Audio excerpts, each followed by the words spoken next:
Hey everybody, Bryant, the restaurant giant, here with some really critical information that I hope you won't just take and absorb and listen and capture, but I also hope that it's something for the betterment of our industry that you will share with every single person that you know in this industry. That doesn't mean that the content that I'm giving you is going to be 100% perfect or accurate, but I do assure you this. I've had an advantage over most operators over the course of the last month because while this has been happening to everybody, sure, I've been doing my consulting work, but I have the luxury that I've been able to put in this time and energy and effort to study and research and identify all the things that we need to be thinking about as we move forward when it comes to reopening our restaurants. And I believe I've put together a world-class strategy, even if it only stimulates an idea or triggers an opportunity for you to start thinking creatively, do some of your own research, and make some really, really critical future steps to ensuring your success when our industries have the opportunity to open back up. So this is the restaurant reopening strategy, and let's dive right into it. First and foremost, let's make sure that we all understand this is a recession. The economy got turned off like a light switch, and it will get turned back on like a dimmer switch. I've taken this opportunity to study some really, really important elements from history, not just what neighboring countries are doing. There's countries that have been ahead of this. There's countries that are trying reopening strategies.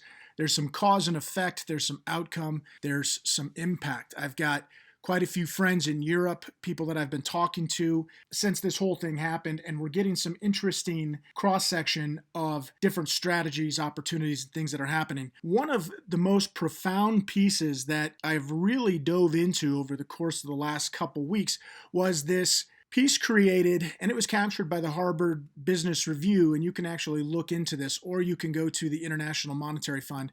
But basically, the International Monetary Fund did an analysis of 122 recessions that spanned over 21 countries, developed countries, by the way, and this goes back literally 60 years, and they found some very interesting detail and information. The least of which was the fact that these recessions last about a year, and they tend to result in a dip in GDP of roughly 2%. I'm going to illustrate some more facts and information from this because there are some very, very predictable behaviors that follow recessions, the way that consumers spend, the way that consumers rationalize, different fears and insecurities that they have. All of this stuff is stuff that we need to know, we need to prepare for, and we need to think about in our reopening strategies. Bottom line is this: the consumer behaviors will change. They have changed and they will continue to change and evolve, or in our case, probably devolve. Their expectations have already changed and they will continue to change. The business model and the world that we live in right now and in the absolute short term has absolutely changed. And we're going to have to think about how that's going to impact our business. And here's the reality. Benjamin Franklin said it best. By failing to prepare, you're preparing to fail. It is so critical that we take this opportunity to shift from this reactionary response, this world we're living in right now, which is put out every fire every minute, and try to figure out how we're going to take our next breath of air. We're going to have to take that breath, but we're also going to have to take a moment and we're going to have to reflect forward. Here's the reality, and there's some good in this. The old rules are dead. That's not just talking about business rules and business strategy, but also understand this is your opportunity to correct every mistake, every error. This is a restart, a refresh, a leveled playing field. You have an opportunity to take a clean slate and be prepared for what the future is going to look like. Now is the time to reevaluate and shift gears to what will become the new normal. Success favors the prepared, but we have to understand that all those old rules are dead, including those internal rules, those things that, well, we can't make that change because our customer would be upset. We can't make that change because our staff would get upset. None of that counts anymore. If you go back to doing what you always did, you'll get what you always got, and probably even worse. There's a law of diminishing returns in that type of thinking. So we have to really challenge everything that we know about labor, our menus, our profit model, marketing and optics, and our guest. And I'm going to wrap that up in a piece that's called the customer experience or the guest experience. Now, typically, when I put out content, it's a little bit lengthy. I'm going to try to give this to you guys in doses. And so I'm creating this 5-part video series. This is just the introduction. Video 1 is going to be about the new menu construct and a really, really dynamic way to rethink your menu moving forward. I'm also going to talk about the new labor construct and how this is going to impact the way that we model our budget for employees, our spend. And here's the net. I'm going to talk about these two things combined, which used to be prime cost. We're going to have to figure out how to get better at these two areas combined at an impact of about 30%. Because the reality is, when we talk about the new profit construct, there are rules. There are rules in restaurant business that dictate the predictability of profit. And that's based on one really simple ratio. If you've watched any of my other videos, you know you've heard this ratio before, but rent has to be 7% of what the total revenue is in order for the business model to even be plausibly profitable. Well, that 7% number is now going to change by, I believe, probably an impact of 30%, and that's going to have to be sustained for at least a year. So if you want to try to figure out what your rent to sales ratio is, it's really simple. Take your rent, divide it by 7, and then multiply that remainder by 100. That's what you're going to have to do in new revenue a month opening back up in order to make your business profitable, even plausibly. The reality is, you're probably not going to be able to accomplish that even when the doors open back up. The reality is rent is probably going to evolve or mature to a rate of closer to 10%. And that's not acceptable because we can't afford to lose that money. So that 30% impact on what rent to sales is going to have to be discovered and found in the way that we manage our cost of goods, which is in our menu, and the way that we manage our cost of labor. So that's why these 3 pieces in order are so critical, and they don't really happen in succession. These exist as kind of an ecosystem.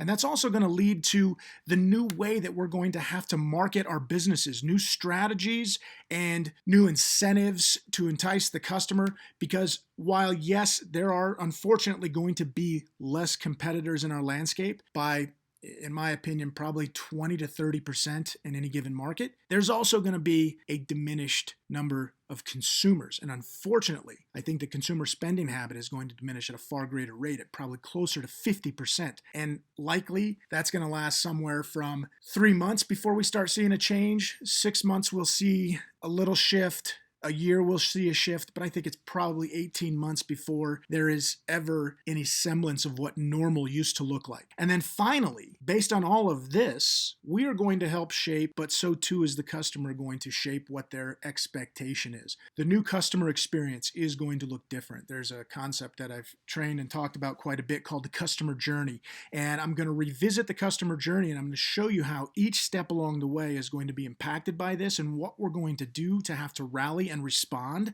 so that we can be top of mind in that guest decision when they're thinking where they're going to either go pick up food or go dine out once this economy opens back up. So right now is our opportunity. We won't be able to succeed going back to what it was, to what we used to do. And we're obviously not going to be able to sustain by continuing to do what we're doing right now in this vacuum of only pickup and delivery. We have to ask ourselves, what will it be? We know what it was. We know what it is. We don't know what it will be, but I promise you it cannot be just a regression thinking we can go back to our normal menu, our normal environments, and just continue to do what we always did. So we're going to have to prepare, we're going to have to plan, and we're going to have to execute for what is to come. And now is the time to start doing that. The clock is ticking. Never before, and hopefully never again, will we be given an opportunity like this. This is our opportunity to fix everything that ever was or is broken about our business. This is a chance to do a do-over. And there's some problems that have to be solved.